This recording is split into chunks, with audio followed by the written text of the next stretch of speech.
YCP నాయకులే భద్రత లేదు మా జగన్కి అని. అంటే హెలికాప్టర్ ఏమైనా పగలగొట్టామా మేము? అంటే ఆయన మాట్లాడేది చిన్నపిల్లోడా పెద్దోడా సీఎమ్మా మాజీనా ఏమో అర్థం కావట్లేదు. ఆయన ఒక పులివెందుల ఎమ్మెల్యే. ఆయన అంతమంది పోలీసుని పెట్టాల్సిన అవసరం లేదు. ఒక ఎస్ఐ, ఒక 4 కానిస్టేబుళ్ళు, ఒక సిఐ ఉంటే చాలు. ఇంతమంది మా వాళ్ళు కూడా మా డిపార్ట్మెంట్ కూడా అతి ఉత్సాహంగా ఇద్దరు ముగ్గురు ఎస్పీలని, డిఎస్పీలు, సిఐలు అక్కడ చిత్తూరు జిల్లా, మన కర్నూలు జిల్లా, అనంతపురం జిల్లా మొత్తం పోలీసులు అంటే తెచ్చి ఒక ఎమ్మెల్యేకి మేము వెళ్తుంటామండి ప్రోగ్రాంలకు. అంత ఇస్తారా మాకు బందోబస్తు?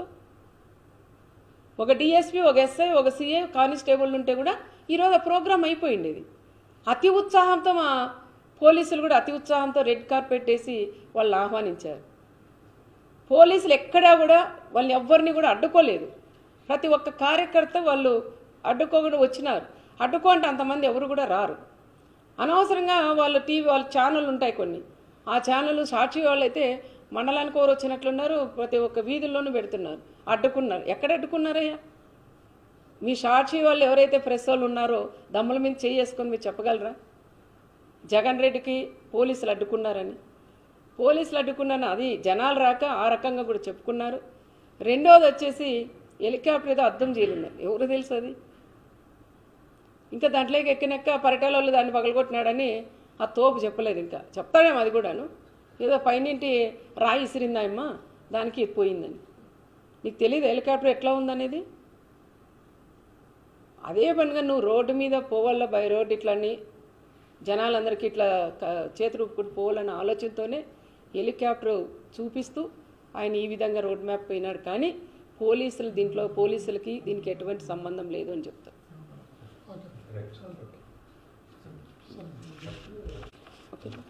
పోలీసుల్ని అదే చూడాలండి. ఎందుకంటే ఈరోజు జగన్ రెడ్డి వస్తున్నాడు, పులివెందుల ఎమ్మెల్యే వస్తున్నారని పోలీసులు కూడా రెడ్ కార్పెట్ వేసి ఆహ్వానించినారు.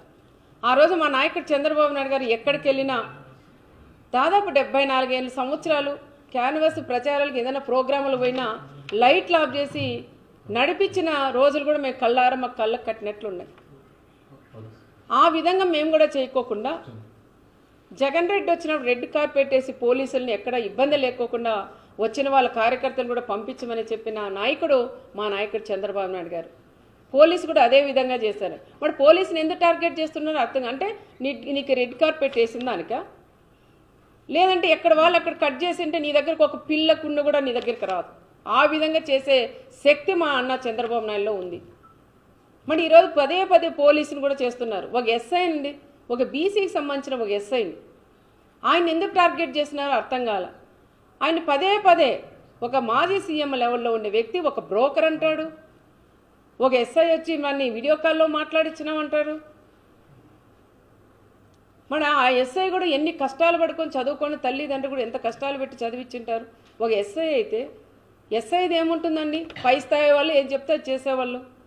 ఆ ఎస్ఐని ఏదో రకంగా ఆ తోపు చెప్పిన మాటలని విని ఆ ఎస్ఐని ఏదో రకంగా సస్పెండ్ చేయించాల. నీ గవర్నమెంట్లో ఉన్నాడు, 5 ఏళ్ళు ఆయన పక్కన పెట్టేశావు.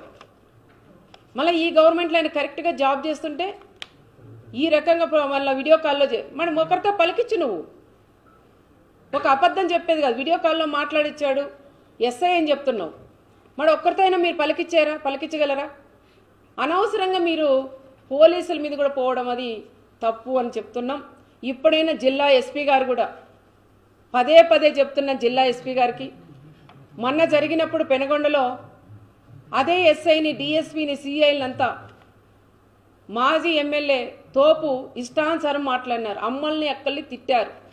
మరి ఆ రోజే ఎస్పీ గారు స్పందించి పోలీసుల్ని ఈ విధంగా అరిశారని సీరియస్నెస్ తీసుకొని సీరియస్గా ఏదైనా వార్నింగ్ ఇచ్చింటే ఈరోజు ఇంతవరకు వచ్చేది కాదని నేను ఎస్పీ గారికి కూడా చెప్తాను. ఇప్పుడైనా తల్లి, ఇప్పుడైనా మీరు మేల్కొని పోలీసు కూడా మీ ద్వారా మీ నుంచి మీరు పెద్దలు అయిపోతున్నారు. కింద ఉండేవాళ్ళు, కింద స్థాయి వాళ్ళు ఎస్ఐఎల్, సిఐఎల్, కానిస్టేబుల్ ఉన్నారు. వాళ్ళందరూ కూడా ఇబ్బందులు పడుతున్నారు. వాళ్ళకు ఒక భరోసా ఇవ్వండి, ఒక ధైర్యం ఇవ్వమని మన ఎస్పీ గారికి కూడా నేను తెలియజేస్తున్నాను.